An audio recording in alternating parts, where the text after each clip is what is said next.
You are now entering. Hell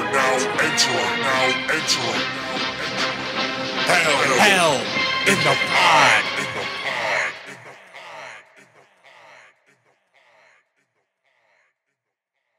Hey, yo, what's going on, everybody? It's your boy, Gio Gump, and welcome back to another episode of Hell in the Pod, the culturally extreme wrestling podcast. And today we're here with none other than one of my favorite wrestlers to watch in the area and at all period. A workhorse and a true student of the game. All killer, no filler. The Moonlight Sun himself, Mike Skyros. That was a beautiful intro. I like that. My guy. Good to see you, man. Thanks for doing this, my guy. Yeah. Thanks for being here, Hell in the Pod. How you doing today? I'm doing great. Happy to be talking to you. Yes, sir. So, listen, just off bat, we're about a week away. Yes. From Yep. one of the biggest matches ever. Just go ahead and talk a little bit about it before we get started. Yeah, so for whoever is watching this, July 13th, I'm wrestling the King of Pro Wrestling, one of the greatest ever do it, Minoru Suzuki, an hour from my house at the Nexus Center in Utica. And when I first heard about this match, it was crazy because some matches, like, I kind of see coming down the pipeline, and I'm like, oh, that's cool. This one, I didn't have a reaction at first because I didn't think it was possible. It's pretty crazy. To have Minoru Suzuki come to Utica, New York is not something that, like, I even thought was fathomable. And it's funny because I told you off air, like, people keep asking me, like, oh, are you nervous? Are you scared? I'm like, no, I'm excited. This is the biggest opportunity I've ever had in pro wrestling, and I'm eager to get in there and show him what I'm all about, because a lot of guys are nervous or of someone of that stature, that skill set, like as notorious as him. They're almost taking it and passing, like where I want to attack it. That's the way I've approached wrestling my whole career. So I'm ready to go in there and take it to him as opposed to waiting for him to chop me and all that. Hey, you heard it here live. Mike Skyros, Minoru Suzuki. Get ready for a fight, man. Utica, New York. So saying that, the godfather, the murder grandpa of pro wrestling, Yep. I want to know, because he's been around for a long time, you've been around for a long time. What's your earliest memory of pro wrestling? Oh, man, my earliest memory of pro wrestling, I remember I was taking karate classes when I was a little kid, and I was in the locker room, and someone was talking about The Rock versus Hollywood Hulk Hogan at WrestleMania, and it just happened. I wanted to know who won. And I don't remember how the conversation went, but I remember being really interested in that match. And then a couple of years later, I'm watching TV. I see this dude dressed like a biker fighting on a ladder with this dude that looked like one of the mall goths from Hot Topic. Dude. That's and I talk to people about that match all the time. If you don't know, Jeff Hardy versus Undertaker, Monday Night Raw for the Undisputed Championship. Jeff Hardy loses, but gets the hand raised by the dead man. He was a made man in that moment, and that match subconsciously taught me so much about pro wrestling, about storytelling, and that match hooked a lot of people, and it hooked me. Dude, so my first memory of pro wrestling, and I've said it a few times on the show, Matt, Jeff, and Lita. I snuck out of my room, watched it with my brothers. Yeah. And it was before that match that we're talking Yes. about, and I was hooked. I think he was solidified. The Hardy Boys, but Jeff, dude, what was up with Jeff in general? There was just something about him coming up. It was just like the charismatic enigma. That's what it is. Yeah. You're curious about it, man. And the high-flying maneuvers, like you said, that match right there hooked a lot of people, and it inspired a young Mike Skyros and Gio Gump. Yes, sir. I think Dead Man, the American Badass was one of my favorites from Undertaker as well. I won't go too far down the WWE rabbit hole, but, like, people are weird about that Undertaker. Like, a lot of people hate the biker Undertaker. I thought he was so cool.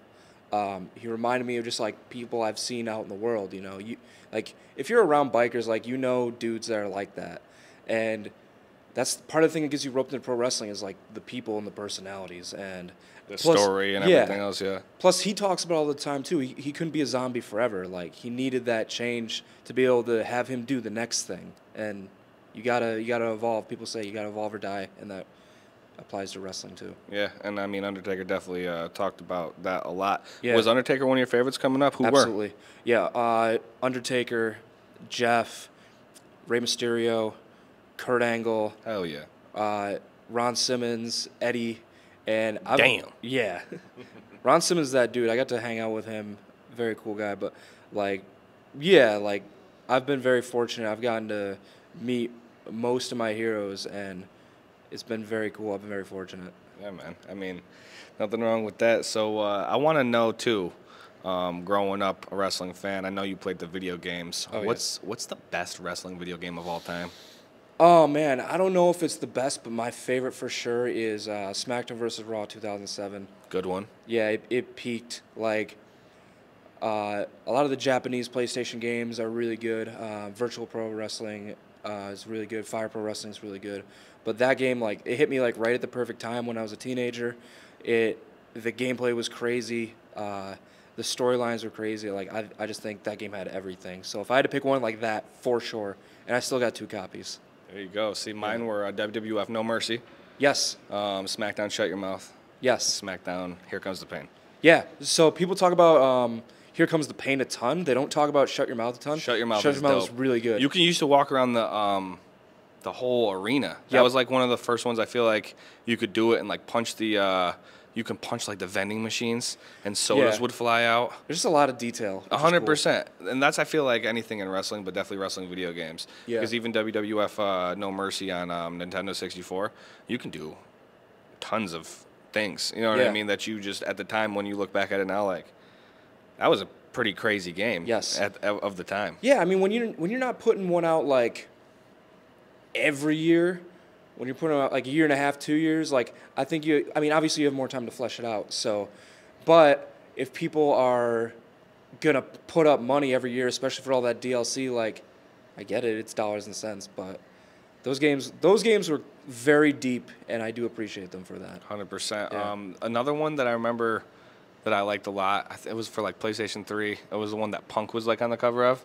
That was 13. Yes, and you get to relive the moments of the Attitude Era. Dude, I don't know. There was just something about that game.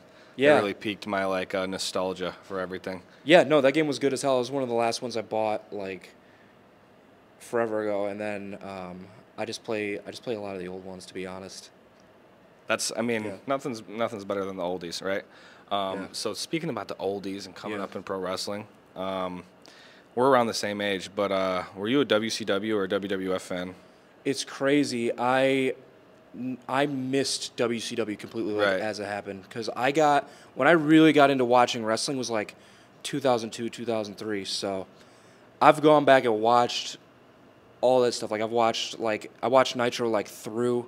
I watched the pay-per-views, all that, but I missed the actual like. I missed like what WCW so when it happened. Yeah, so it was WWE by default, and it was WWE by that point too. Right. Like mid 2002 was right when I started, but there was a lot of good stuff happening on TV at that point. So I spoke about it before, I was hooked. What about now with AEW and all these other, TNA's been going for a long time. You got AEW. TNA's killing it right now, 100%. Like people don't even really like they're absolutely like killing it right now because of the NXT connection and like Joe Hendry stuff, and there's super visible stuff happening. But I'd say the past like 2-3 years they've been really consistent. I try to watch as much as I can. I try to keep up with WWE. WWE's cooking. AEW, like, the AEW pay-per-views are really good. I'm, like, halfway through Double or Nothing because I think I was on the road for that show. But the card is really good. They have a lot of good wrestlers in AEW. I really like what Pro Wrestling Noah is doing as well. And I try to keep up with like what's happening in the indies as much as possible. Like I'm trying to stay current as much as I can. I can't watch everything. Well, you're also super busy. So like your schedule is wild. I mean, any pro wrestlers is, but I mean, you made a post the other day on Facebook that was like, if you're not fiends about pro wrestling like I am, dude, like I can't hang around with you. And like I said, you're on the road a lot and whatnot.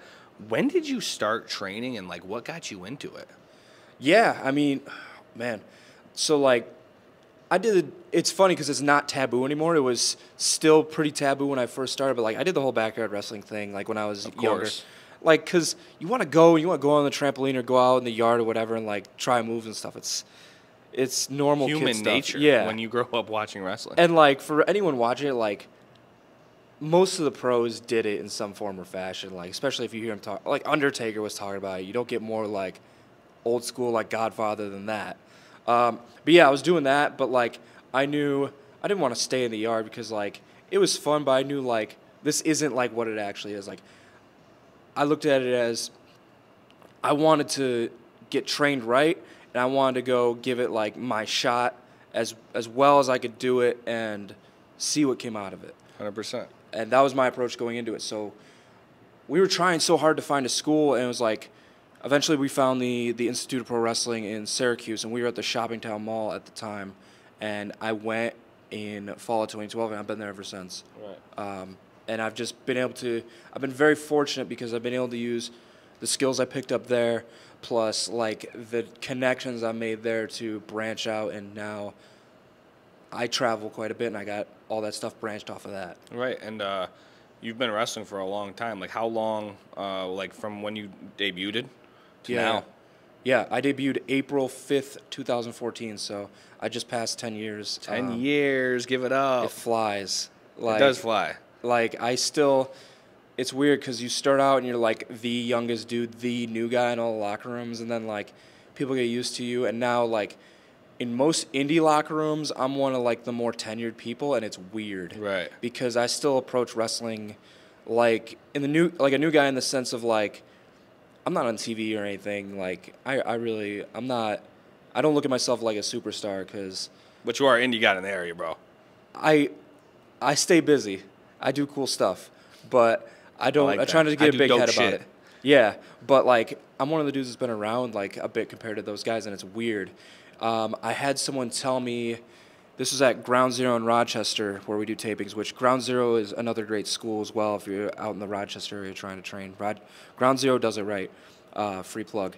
But I was at the school, and one of those guys was telling me like, oh yeah, like I used to go and watch you on shows when I was a kid, and that was weird because I'm not old. No, you're still young. I'm not like a spring chick anymore, but like I'm not old. I'm like, damn, people dog in the game now. Yeah, boy. people watching me when they were a kid. That's weird to me. Well, like you said, cool. you stay busy, man. I do stay busy. You wrestle a lot. Yes. Different cities. Yeah. How is it being on the road so much? It's cool. It has its ups and downs. So like the cool part is when I make the time. I need to be better about this too. It's one thing I'm trying to be more conscious about. When I make the time to go into town, especially if it's somewhere cool, like if I go to like Montreal or Boston or New York or Take in the sights and stuff, man. Go do some stuff. Right. And that part I like, especially like if I'm on the road. You see who I travel. I travel with Corey Jackson, Ting Shi. Black and yellow, black and yellow. Yes. Adam Stone, Don Freeze, like Dave Cole's. Like when I travel with those guys, Bunch of good old boys, man. yeah, they make it more fun because I'm not in a car by myself. I'm not going to get food by myself. Like we try to keep it rowdy and fun, and that helps a ton. That's the cool part. Listen, if you know the names that he just named in a car together, traveling to go wrestle, yeah, it's gonna be a little rowdy. Yes. And speaking just about your your tenure, your whole career, man. What's your favorite type of match to be in? Because I like to watch extreme shit. I'm not gonna lie. I like people to bleed. I get that, but I do like technical matches too. You know what I'm saying? So it like a storyline. We're like Will Ospreay. Yeah, I love watching. He's incredible. You know what I'm saying? Yeah. Like his type of match when people say they're just trying stuff like they seen in the Power Rangers. Bro, when he wrestled Swerve Strickland recently, that was a great match, dude. Yeah. Well, it's like the way I try to equate it is, you know, do the people like it? Do the people in the crowd like it? Like, is it bringing in business? The people in the crowd lose their mind every time that dude wrestles, so I can't argue with the thing he does, and he's incredible at what he does. So I got nothing bad to say about him. In terms of the type of matches I like, people like street fight type matches. People like cage matches and ladders and stuff. And that stuff, I definitely see the appeal and it's cool. But like when I'm one-on-one with someone who's really good and we're just going, and it's something that like the people in the crowd are invested in, it really doesn't get better than that for me. Like that's my sweet spot. Like it may be a little boring to some of you, just like regular singles match, but like regular singles match with someone really good, I think is some of the most exciting wrestling. Like obviously if you add like toys to it, like hitting each other with stuff, like it can get exciting, but that's my bread and butter. Like I'm a wrestler at heart. So you That's like what I singles do. match, Oh yeah, but you're a tag team champion right now. yeah, With Adam Stone. So, yeah. so He's you a bad do- influence. He The has guy, me, the guy who runs the brewery, is a bad influence, huh? yeah, because every time I'm with him, he has like he's got me doing dives. Like I was suplexing some dude off the cage, like hitting people with weapons, and it's always him. It's like most other matches. Like I do like technical wrestling and stuff. That's what they, we do like wrist locks and chops and suplexes. But when I'm with him, I'm hitting people with stuff. Like I'm diving off of crap. Like it's him. You got to ask him about it too, because I know you'll have him on at some point. Yeah, but nah. he's the bad influence. I'm just trying to be a straight-laced pro wrestler. Hey, man, Adam Stone, stop getting him in trouble, bro. For real. But nonetheless, tag team gold. How's it feel to wear gold in general? Doesn't matter if it's a tag team or not.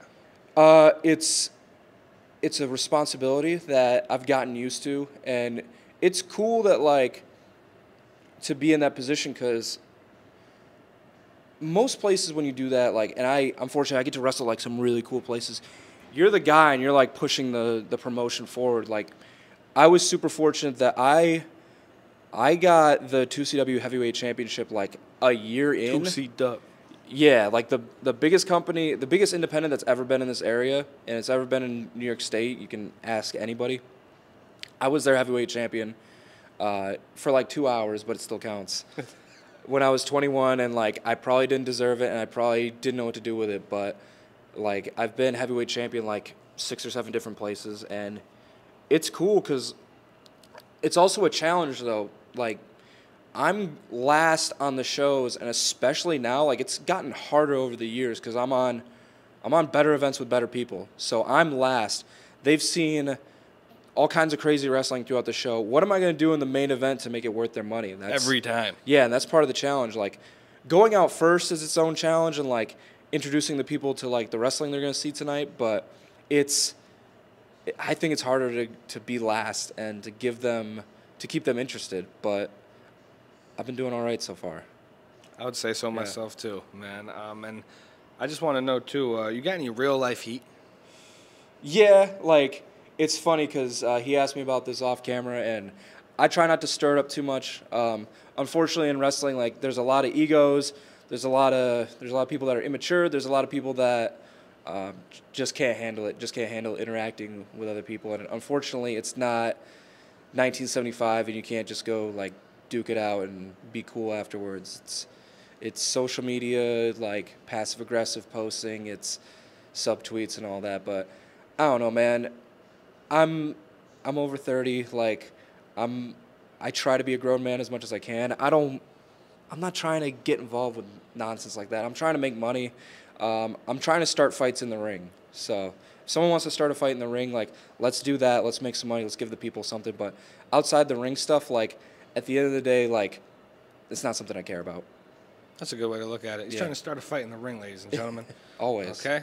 And it's one of the best to do it around here, man. I'm telling you. And going off of that question, is there any promotions that you just don't like to work with, and do you have a favorite promotion to work for? I'm going to talk like kind of based off of that. If you don't see me promoting certain stuff, especially like in the area, I probably don't mess with it like that. But I'll tell you some really good promotions you can check out because again, I'm very fortunate. I work for cool people. For whenever this comes out, this Saturday, I'm defending the Pro Wrestling Grind Heavyweight Championship. They're awesome. They've been so cool. They've thrown so many challenges at me, and they have like stacked like 5-6 match cards out in East Hampton, Mass. And they just bring in killers. Like they bring in like the baddest dudes from the U.S., Canada, Japan to that promotion. So check them out. They're really cool. I've been working with High Tension Wrestling for the past like 3-4 years. Out of like New Jersey, PA. They bring like a mix of styles. Like I've fought luchadors, I've fought technical wrestlers, I've fought like hardcore wrestlers. I had a mixed martial arts rules like cage match during WrestleMania weekend, which was weird but like crazy. Like they're a cool place like to see like all types of wrestling. And then in the area, I think I'm biased because I'm doing cool stuff there, but Immortal's killing it right now. Like, we've been putting up, like, crazy crowds the past, like, year. We're bringing in really cool people. One Up Wrestling, which we just started in February. That's growing quickly. Yeah, I just wrestled Eddie Edwards there, which is a match I've wanted for a decade. They're bringing, like, family-friendly wrestling, which I think is underrated, too, because those kids that go to shows, like, in families, they're, like, super passionate about wrestling, and they're really, like, positive energy to be around. So One Up Wrestling. Plus, like, you could see, like, I think most of the best local guys are there, too. Like, the guys I mentioned, like Black and Yellow, Adam Stone, Don Freeze, Dave Coles, like, those dudes are all there. Ground Zero and Wild Zero are under the same umbrella. They're doing really cool stuff in, like, the Rochester area. ESW's been, like, a super solid standard bearer out in Buffalo. And as weird as it's going to be for people to hear me say this, I've had a lot of cool wrestling matches at Excite Wrestling out of Binghamton. Me and ownership haven't always seen eye to eye, but, like, they have a lot of really cool people come through that promotion. And I think if you're in that Southern Tier area, you should check them out. If I forgot anybody, it might have been on purpose, but it probably wasn't. My guy, Mike Skyros. So a lot going on, a lot to talk about. If you want to follow him, let him know how. Yeah, I'm on all socials at Mike Skyros, MikeSkyros. Facebook, Instagram, Twitter, TikTok. I try to be pretty responsive unless you're, like, rude or weird, so find me there, and as long as you're not, like, a weirdo, I'll talk to you about some wrestling. What about booking? How you book you? Yeah, if you message me on any of those accounts, I'm usually pretty good about getting back to people. If you email me at moonlightskyros@gmail.com, that is the easiest way because that comes right up for all my big booking info. So if you're someone that doesn't have, like, my contact, you want to do interviews, you want to book me for a match, like any other promotional stuff, that's where you can reach me. And last but not least, is there anybody you want to match with? Call them out right now. Look into that camera, whatever one you want. Yeah, I tweeted about this, and he actually responded. So one of the OGs of the Kowalski family tree that I come from, Frankie Kazarian, you're killing it in TNA right now. Let's kill it in a pro wrestling ring together. And there you have it. Listen to him, man. He wants to go with you. He's looking for a fight in the ring. Moonlight Sun, Mike Skyros, all killer. No filler. Hell in the Pod. Subscribe. Thanks for doing this, bro. Thanks for watching Hell in the Pod, the culturally extreme wrestling podcast.